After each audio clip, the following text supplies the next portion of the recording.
Hello guys, मेरा नाम गंगा है और मैं आसाम की रहने वाली हूँ। मैं एक डिसेबल पर्सन हूँ।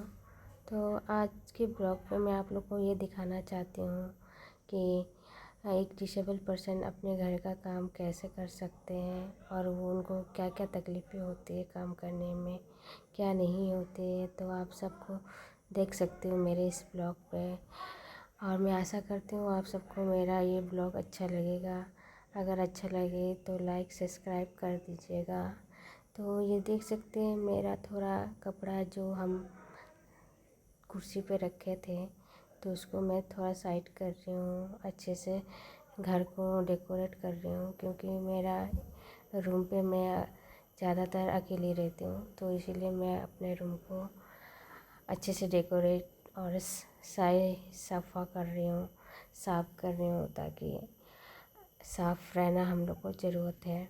तो आप सब देख सकते हैं मैंने सोफ़े से कपड़ा हटा दिया है। तो इस सोफ़े को मैं बाहर निकाल दूँगी क्योंकि इनको थोड़ा ज़रूरत नहीं है मेरा रूम का अंदर। तो मैं इसको बाहर निकाल रही हूँ मेरी मम्मी का साथ, क्योंकि मैं अकेले नहीं निकाल सकती हूँ। तो इसको मैं बाहर निकाल के रख दूँगी। तो उसके बाद मैं अपने रूम को झाड़ू उड़ू लगाने के लिए तैयार हूँ। तो अभी मैं झाड़ू लगा लूँगी। तो झाड़ू लगाने से पहले देखा मैंने वॉल में मकड़ी का जाल बनी हुई है, तो मैं मकड़ी का जाल को साफ़ कर रही हूँ पहले। उसके बाद ही मैं फ्लोर पे झाड़ू लगाऊँगी। तो इतना जो मैं कर पाती हूँ बस उतना ही कर रही हूँ, ज़्यादा नहीं। जो घर का काम होती छोटी मोटी वो कर लेती हूँ। अपना घर का काम धीरे धीरे होती है मेरा काम, क्योंकि मैं स्पीड में नहीं कर पाती हूँ। तो आप सब देख सकते हो मैं घर पे किस तरह काम करती हूँ और आप सब कैसे करते हैं, आप सब भी मुझे बताइएगा कमेंट पे। और मेरा तो यही है, अभी मैं फ्लोर पे झाड़ू मार रही हूँ क्योंकि मुझे पोछा लगाना है और थोड़ा टेबल को साइड करना है। तो मैं देखिए पोछा लगाने के लिए बाथरूम से पानी लेके आ गई। पानी लेके आके देखी तो यहाँ पे झाड़ू मैंने आधा करके रखा हुआ था, उसको मैंने थोड़ा साइड करके रखने वाली हूँ अभी, क्योंकि मिट्टी फिर से आ जाएगी ना। क्योंकि मैं आधी आधी करके झाड़ू मारूंगी और आधी आधी करके पोछा मारूंगी, क्योंकि सामान को भी हमें साइड करना है ना पहले। क्योंकि सामान हम अगर साइड नहीं करेंगे तो पूरे तरीके से हम झाड़ू पोछा नहीं लगा सकते। तो मैंने अभी पोछा लेके आ गया और हाथ में फिनेल भी है। फिनेल डालने से क्योंकि अभी समर सीजन में कीड़े मकोड़े नहीं आते हैं और सांप के लिए भी थोड़ा डर नहीं रहता। तो मैं ऐसा डंडा वाला सोफ़े से मैं हाथों से नहीं लगा पाती हूँ, मुझे प्रॉब्लम होती है क्योंकि वो थोड़ा भारी भी हो जाती है। और दूसरी बात, अगर मैं डंडे वाले पोछे से पोछा लगाती हूँ तो उसमें मुझे स्लिप होने का भी डर रहता है। तो मैंने ट्राई किया था तो मुझे लगा कि मैं नहीं कर पाऊँगी इससे, तो मैंने उसको हटा दिया। उसके बाद मैं एक छोटे से कपड़े का टुकड़े ले लेती हूँ, क्योंकि कपड़े का टुकड़े से मैं लगा सकती हूँ पोछे बैठ के आराम से। उसमें क्या होता है हम लोग को, क्योंकि हम लोग स्टिक लेके चलते हैं तो उसमें क्या होता है स्लिप होने का डर नहीं होता, क्योंकि हमें बैठ के करना पड़ता है पोछा। तो बैठ के करने से हम लोग को हमारे लिए सही रहता है, क्योंकि हम पोछे करते हैं तो उस टाइम में रूम पे पानी पानी हो जाती है तो हमें स्लिप होने का डर रहती है, तो कुछ भी हो सकता है ना। तो इसलिए मैं थोड़ा सा फिनेल लगा के एक छोटी से कपड़े का टुकड़े में मैं पोछे मार रही हूँ रूम का अंदर धीरे धीरे। क्योंकि पहले इस पार्ट पे मैं अच्छे से साफ़ कर लूँगी पोछे लगा के, तब जाके मैं इस रूम पे अभी टेबल लेके आऊँगी। क्योंकि मेरा टेबल जिस पे मैं लाइव होस्टिंग करती हूँ मेरा घर का ही काम होता है, घर से काम होता है। तो मैं डेली लाइव चलाती हूँ तो उसका सेटअप मुझे चेंज करना है, क्योंकि जिस साइड मेरा लाइव सेटअप है टेबल चेयर है उस साइड थोड़ा अंधेरा होती है, तो अंधेरा में इतना लाइव क्लियर नहीं होती है। तो इसलिए मैं अपनी खिड़की का पास लेके आने के लिए मैंने यहाँ पे साफ़ कर लिया। तो मैंने अपना होस्टिंग करने का चेयर मैंने लेके आ गया, क्योंकि इस साइड में खिड़की है। खिड़की होने का कारण उजाला भी होती है रूम, और उसके बाद हम जब भी चाहे खिड़की खोल सकते हैं, बंद कर सकते हैं, क्योंकि खिड़की के पास में अगर हम बैठते हैं तो उससे हम खिड़की खोल के ताज़ी हवा भी ले सकते हैं। क्योंकि बहुत आसाम में अभी बहुत गर्मी हो रही है, तो गर्मी अंदर में होके होस्टिंग करना बहुत गर्मी होती है, क्योंकि हमारे घर में एसी नहीं है, पंखा से काम चलाना पड़ता है, जो फ़ैन है उसी से काम चलाना पड़ता है। तो मैंने अपनी मम्मी को बुलाया टेबल को थोड़ा शिफ्ट करने के लिए, क्योंकि ये टेबल कंप्यूटर टेबल बहुत भारी है और मैं इसको अकेला नहीं उठा पाऊँगी। अगर मैं घिसाड़ के लेके जाऊँगी तो वो फ्लोर को भी धक्का लगेगा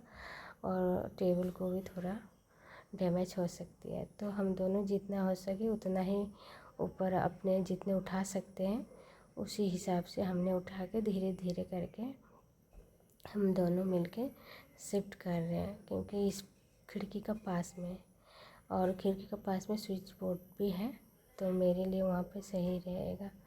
क्योंकि मैं जिस जगह पे मेरा टेबल था उसमें थोड़ा अंधेरा भी था और मेरा बेड अटैच में थी, तो मुझे बेड में जाके बैठने के लिए भी थोड़ा प्रॉब्लम होती थी। तो मैंने क्या किया, अपना टेबल, होस्टिंग टेबल जिसमें मैं लाइव चलाती हूँ, रोज़ काम करती हूँ, उस सेटअप को मैं दूसरी जगह शिफ्ट कर रही हूँ खिड़की का पास। तो आप देख सकते हैं मेरा मम्मी बोल रही है कि मैं इतना भारी नहीं उठा पाऊँगा, मेरा पेट दर्द हो जाएगा, कमर सरक गया तो अभी काम नहीं कर पाऊँगी मैं, तो उम्र हो गया मेरा, बोला।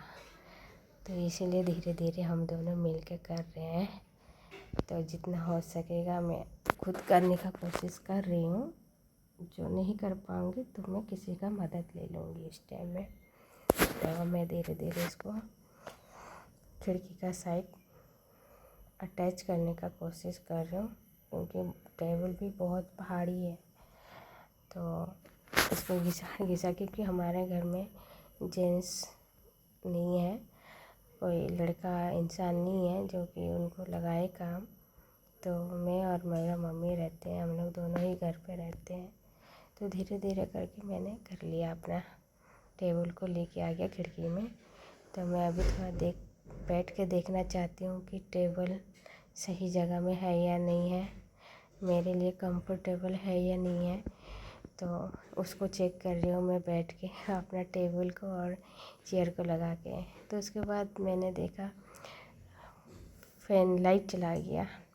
अब लाइट चला गया तो क्या करें, फिर मैंने बिस्तर को मिलाया, क्योंकि बिस्तर में बहुत सारे कपड़े जमे हो गए थे। तो मैंने कपड़े को धीरे धीरे समेटने लगी, क्योंकि पूरा रूम को पोछा और झाड़ू लगाने से पहले एक बार में फर्स्ट में बिस्तर साफ़ करने से सही रहता है। क्योंकि हम बाद में बिस्तर को झाड़ू पोछा लगाने के बाद बिस्तर साफ़ करते हैं तो बहुत सारे गंदे गिर जाते हैं। तो मैं झाड़ू और पोछा लगाने से पहले मैं थोड़ा बिस्तर में जितने के सारे कपड़े बिखरे हुए थे उसको धीरे धीरे समेट ली, क्योंकि गर्मी भी बहुत हो रही है, हमारे आसाम में बहुत गर्मी होती है। तो लाइट भी बार बार जा रही है, तो धीरे धीरे करके मैं कर रही हूँ जितना मेरे से हो पा रही है। क्योंकि ये कपड़े सोफ़े में रखे हुए थे मेरा, तो सोफ़े से हटा के, क्योंकि सोफ़े को मैंने बाहर निकाल दिया। तो उसके बाद धीरे धीरे कपड़े को मैं समेटने का बाद अब इस बिस्तर को भी मैं अच्छे से क्लीन कर लूँगी, क्योंकि ये बेडशीट थोड़ा पोली कैप वाली थोड़ा बिस्तर चादर है, तो मैं इसमें कॉटन का बेडशीट बिछा दूँगी। तो उससे पहले मैं अपने कपड़े को समेट के हटा लूँगी अपने बिस्तर से। तो मैंने सारे कपड़े को हटा दिया। तो अभी मैं इस बेडशीट को मैं निकाल लूँगी, इस बेडशीट को निकाल के दूसरी बेडशीट डालूँगी जो कि कॉटन है मेरे, क्योंकि इसमें स्लिप बहुत होती है और गर्मी भी होती है इस बिस्तर बेडशीट पे।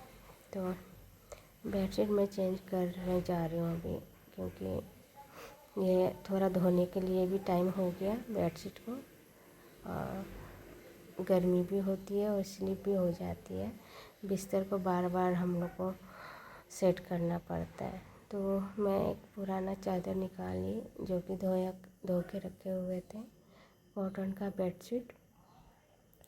तो उसको मैं बिस्तर पे सेट कर रही हूँ धीरे धीरे करके, क्योंकि चारों तरफ मिलाना पड़ता है तो एक इंसान नहीं मिला पाते हैं। तो धीरे धीरे मैं बिस्तर में बैठ के ही सारे काम कर लेती हूँ। तो आप सब देख सकते हैं मैं बिस्तर को ऐसे ही सेट करती हूँ अकेले जब रहती हूँ तो, क्योंकि खुद का काम खुद ही करना चाहिए। जितना हमें हो सके, जो काम हम कर सकते हैं हम खुद ही करना चाहिए हमें। तो मैंने धीरे धीरे करके सारा बिस्तर को सेट कर लिया। तो फिर मेरा जो अभी जिस साइड मेरा टेबल था उसको तो मैंने खिड़की तरफ लेके गया। तो अब इस यहाँ का टेबल साइड करके फिर यहाँ झाड़ू लगा लिया मैंने। सब झाड़ू कोने कोने में झाड़ू लगाने के बाद मैं इस साइड में भी अभी पोछा लगाऊंगी, क्योंकि गर्मी भी बहुत हो रही है। तो लाइट आ रही है जा रही है तो इसमें हम लोग को बहुत प्रॉब्लम होती है गर्मी का दिन। तो झाड़ू लगाई तो देखा मेरा पड़ोसी आंटी भी आ गई। तो पड़ोसी आंटी आई है, वो आते रहती है, वो भी घर पे अकेली रहती है। तो हम लोग के साथ आके बातचीत करते हैं दिन में, फिर चले जाते हैं वो। तो मैंने पंखा लगा दिया, ठीक लाइट भी आ गया, आंटी को पंखा भी लगा दिया और मैंने भी झाड़ू मेरा मारा हुआ ख़त्म हो गया। तो मैं अभी पंखा भी लगा सकती हूँ। तो मैं अपने पोछा वाला बाल्टी को लेके जा रही हूँ जिस साइड टेबल थी मेरा होस्टिंग वाली टेबल। तो उधर का भी मैंने पोछा मार लिया जितना बचा हुआ था। पोछा मारने का बाद सारे अच्छे से लगाने के बाद हम सब क्योंकि पोछा क्या होता है मेरा रूम का ना, क्योंकि थोड़े दिन पहले गैस ख़त्म हो गया था और गैस ख़त्म होने का कारण किचन में खाना बना के चूल्हे में खाना बना के मेरा रूम पे रख दिया था। तो काले हो गए थे मेरा रूम, क्योंकि वो चूल्हा में बनाया हुआ बर्तन तो काली हो जाती है। तो इसलिए मुझे रगड़ रगड़ के थोड़ा साफ़ करना पड़ रहा था, क्योंकि काले बर्तन रखे थे ना। गैस मिलने आजकल बहुत प्रॉब्लम हो गया है इंडिया पे। फिर भी मेरा गैस का टाइम था लेकिन दे दिया सर ने। तो बोला जब तुम्हारा टाइम हो जाएगा गैस का तो दे देना, मैं किसी और को दे दूँगा। तो दूसरे का क्वार्टर का गैस मेरे को दे दिया। तो काम ख़त्म होने के बाद मैंने सोचा नहाने से पहले मैं बाथरूम को भी पहले क्लीन कर ही लूँ, क्योंकि नहाने से पहले मैं बाथरूम क्लीन करती हूँ। बाद में तो अच्छा नहीं लगता नहाने के बाद बाथरूम को साफ़ करना या खाने से पहले बाथरूम साफ़ करना, ये मुझे बिल्कुल पसंद नहीं है। हाँ, मैं क्योंकि थोड़ा घिन सा आती है मुझे। तो मैं नाश्ता कर चुकी हूँ और नहाने से पहले मैं बाथरूम को भी साफ़ कर लूँगी। तो मैं धीरे धीरे हार्पिक वगैरह डाल लिया, थोड़ी देर उसको रेस्ट के लिए रख दी वहाँ पे अच्छे से उसको फैला के रख दिया ताकि वो अच्छे से धीरे धीरे साफ़ हो जाए। तो मैंने देखा मेरा सरफ ख़त्म हो गया तो मैंने क्या किया, हैंड वाश को ही पानी में थोड़ा डाल ली। फिर एक जो प्लास्टिक का टुकड़े हैं उससे मैंने साफ़ कर लिया थोड़ा ऊपर ऊपर, क्योंकि सर्फ होता तो अच्छा होता है। तो मैंने साइड को दीवार को भी बहुत दिन हो गया था नहीं धोया हुआ, क्योंकि हमें बाथरूम मुझे साफ़ पसंद है। क्योंकि जब हम बाथरूम यूज़ करते हैं ना तो हमें साफ़ मिलता है तो हमें अच्छा लगता है। बाथरूम जाने के लिए भी बाई चांस अगर कोई गेस्ट भी आ गए तो उनको भी अच्छा लगेगा ना। तो मैं हमेशा अपने बाथरूम को क्लीन रखती हूँ। तो बहुत दिन हो गया था मैंने अपने दीवार को भी मैंने साफ़ नहीं किया था। तो जब आज सारी जगह साफ़ ही कर रहे तो मैं सोचा बाथरूम कितना ही बड़ा है उसको भी एक ही बार साफ़ कर लेते हैं। तो मैं बिना स्टिक का भी मैं खड़ी हो सकती हूँ, बट लेकिन मुझे कुछ सपोर्ट का ज़रूरत पड़ती है। या तो मुझे दीवार चाहिए या तो पाँव को रखने के लिए कुछ ऊंचे वाली कोई चीज़ सामान होना पड़ता है, तभी मैं खड़ा हो पाऊँगी, वरना मैं बिना स्टिक का खड़ा नहीं हो पाती हूँ। तो मैंने दीवार को थोड़ा साफ़ कर लिया उसी बाथरूम का स्प्रे से ही मैं फिर, क्योंकि पास में ही पड़ता है तो मैं उसी स्प्रे को मैं यूज़ करती हूँ। तो मैं अंदर अंदर तो मैंने हार्पिक लगा लिया, लेकिन बाहर मैंने जो हैंड वॉश है उससे साफ़ कर रही हूँ, प्लास्टिक के टुकड़े से, क्योंकि मुझे गंदा लगता है ये सब। तो मैं एक ही बार हैंड वॉश से साफ़ कर ली, क्योंकि सर्फ लाने गई थी लेकिन कैंटीन में ख़त्म हो गए थे, नहीं मिला, तो इसीलिए मैंने हैंड वॉश से ही साफ़ करने लगी। तो उसी बाथरूम का स्प्रे से ही मैं साफ़ करने लगी, क्योंकि जहाँ तक वो पहुँचती है पाइप वहाँ तक मैं साफ़ करती हूँ। तो देख सकते हैं अभी मैं दूसरे साइड वाल भी साफ़ कर ली। तो अपने चप्पल को भी मैं सोचा रगड़ ही लूँ अभी, क्योंकि बाहर जाते टाइम नहीं मिलता अचानक, तो मैं एक ही बार जब टाइम मिलता है मैं धो कर रख लेती हूँ अपने बाथरूम में। तो कहीं भी जाते टाइम मैं से फट से पहन के जा सकती हूँ, क्योंकि मेरा एक ही जोड़ी पहनना पड़ता है मुझे चप्पल बाहर अंदर, तो मुझे उसको साफ। तो अभी चप्पल साफ़ हो गई, तो उसी ब्रश पे मैं थोड़ा फ्लोर को भी रगड़ लेती हूँ, क्योंकि फ्लोर भी गंदा हो जाती है। तो फ्लोर को भी मैं हमेशा हफ्ते में तो 2 बार तो कम से कम करती हूँ साफ़ फ्लोर को। तो मैं बाल्टी को भी थोड़ा साफ़ कर ली, क्योंकि इसी बाल्टी में मैं फ्लोर वगैरह साफ़ की थी, बाथरूम साफ़ की थी। तो उससे पहले मैं इसको अच्छे से रगड़ लिया, रगड़ के सर्फ वगैरह ये पहन के लगा के, तो उसके बाद मैं तैयार हो गई, नहा के तैयार हो गई, अपने गैस लेने चली गई, क्योंकि गैस मेरा ख़त्म हो चुकी थी, बहुत दिन हो चुकी थी। फिर भी मेरा ड्यू तो नहीं था गैस का, फिर भी मैं जाके देखना चाहती थी, अगर दे देते हैं तो अच्छे हैं। तो अच्छा हुआ, हमको असम राइफल का जो स्टाफ थे वो अच्छे थे।